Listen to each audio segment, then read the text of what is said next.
Beralih ke informasi lain, Saudara, sejumlah kegiatan dilakukan Presiden Jokowi jelang perayaan 17 Agustus di Ibu Kota Nusantara. Di antaranya menggelar rapat Kabinet Paripurna Perdana di Istana Garuda, Ibu Kota Nusantara, Senin pagi yang membahas transisi pemerintahan yang harus disiapkan oleh tiap kementerian. Sementara Wakil Presiden Ma'ruf Amin melakukan peletakan batu pertama proyek pembangunan Istana Wakil Presiden di IKN.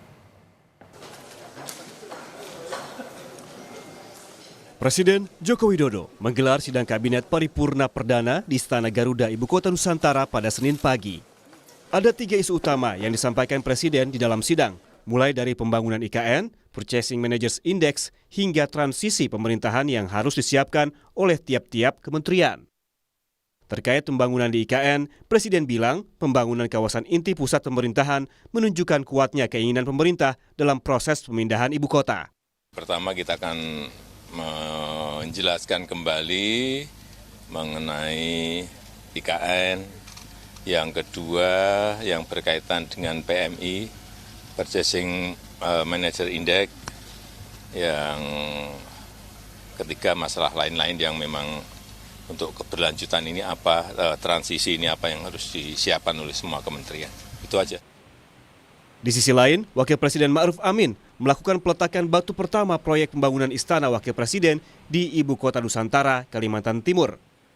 Menurut Ma'ruf Amin, pembangunan Istana Wakil Presiden di IKN memiliki arti strategis dan nantinya bisa menjadi salah satu pusat aktivitas kenegaraan yang mencerminkan nilai-nilai kebangsaan, integritas, dan pelayanan publik.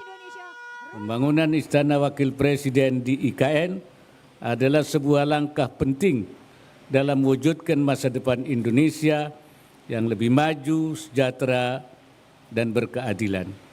Acara groundbreaking Istana Wakil Presiden hari ini merupakan salah satu bagian dari rangkaian peletakan batu pertama investor tahap ke-7 di IKN yang direncanakan dapat selesai sebelum upacara HUT RI tahun 2025.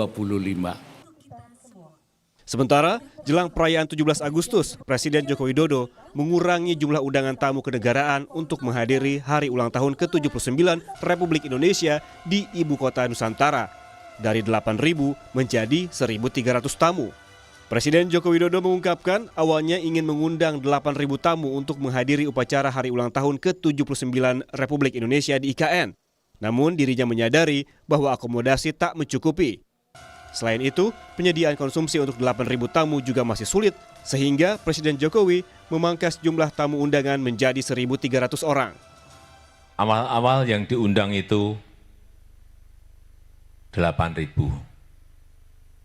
Dihitung-hitung ternyata hotelnya nggak cukup. Akomodasi tidak cukup. Konsumsi juga sangat sulit.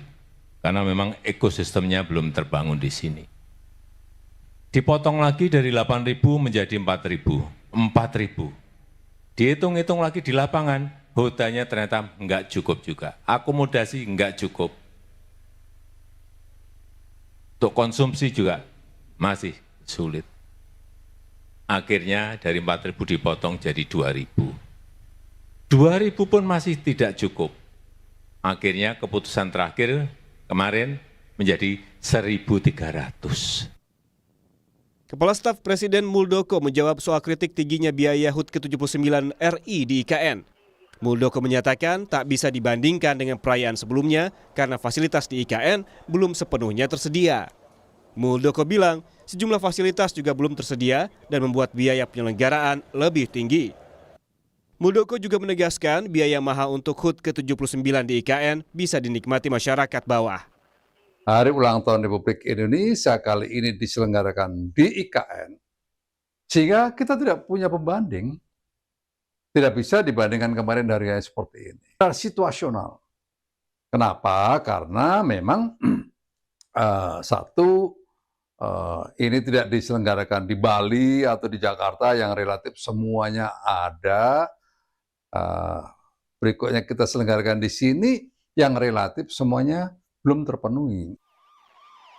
Sebelumnya, bendera Sang Merah Putih dan teks proklamasi dibawa ke Ibu Kota Nusantara setelah mendarat di Bandara Sepinggan, Balikpapan, Sabtu pekan lalu. Bendera dan teks proklamasi lalu dibawa dan disimpan di Istana Negara Ibu Kota Nusantara untuk selanjutnya sang merah putih dikibarkan dan teks proklamasi dibacakan pada upacara peringatan kemerdekaan 17 Agustus 2024 yang perdana digelar di IKN. Tim Liputan, Kompas TV.